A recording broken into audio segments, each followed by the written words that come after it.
Today, I'm going to talk about FHA insurance. Stay tuned because at the end of the video, I'll share a list of tips and tricks when using FHA financing. I'm Kristen Stampini with RE/MAX Service, and this is Stamp TV. So let's get started.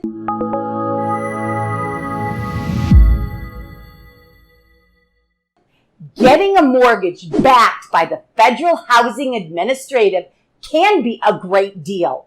Down payments run as low as 3.5% compared to maybe 20% in a conventional mortgage.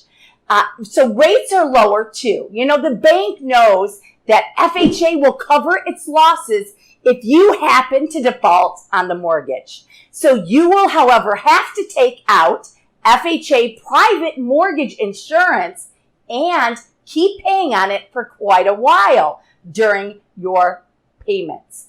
Most lenders require private mortgage insurance or PMI for conventional loans when the home buyer puts down less than 20%. The same goes for refinances with less than 20% equity. So all FHA loans have mortgage insurance regardless of the down payment amount. FHA mortgage insurance actually comes in two different parts. First, the first piece, the upfront mortgage insurance. So that premium, which equals 1.75% of the loan. So for example, if you buy a home and the mortgage is $250,000, that's basically $4,375 premium upfront. The FHA gets the money at closing, but you don't pay that. Instead, the lender pays the FHA and adds the premium to your loan balance. So you continue paying the mortgage interest on the premium until you finally pay down the loan. And that's how it all works. In addition to the upfront premium, you'll pay a monthly premium that is added to your mortgage payments.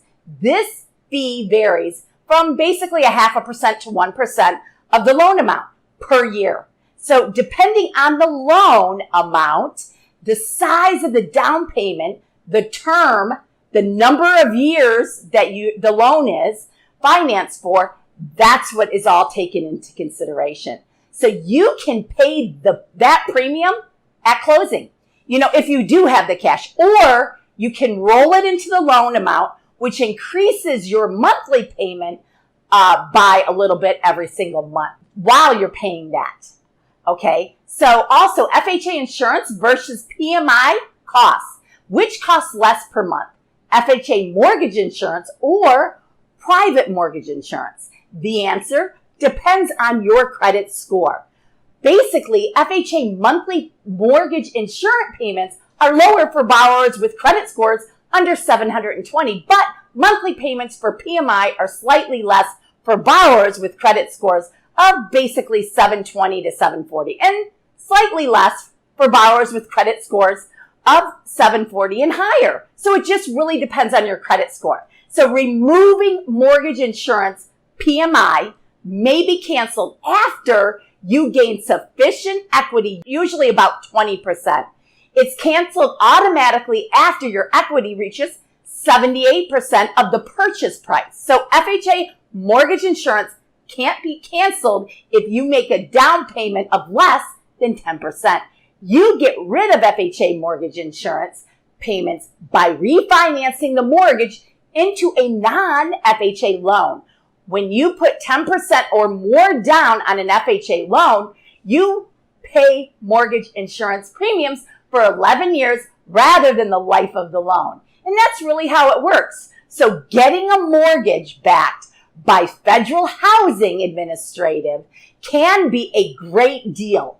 Mortgage insurance premiums are a way for the FHA to provide home loans to those who can't afford large down payments. And the length of the time you pay them depends upon how much you put down.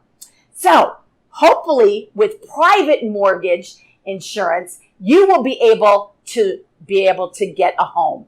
You know, usually the requirements on the appraisal provide your loan to value ratio to good enough to drop the insurance. That's bad news if your home's value have gone down a little bit.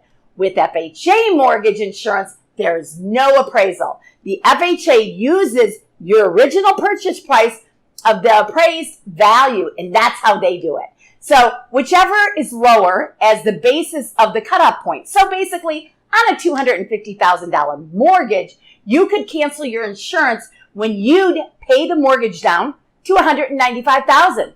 So even if your home's value declines in the meantime, you're okay. Hopefully you got a couple points today, and thanks for tuning into my channel. I hope you liked the video.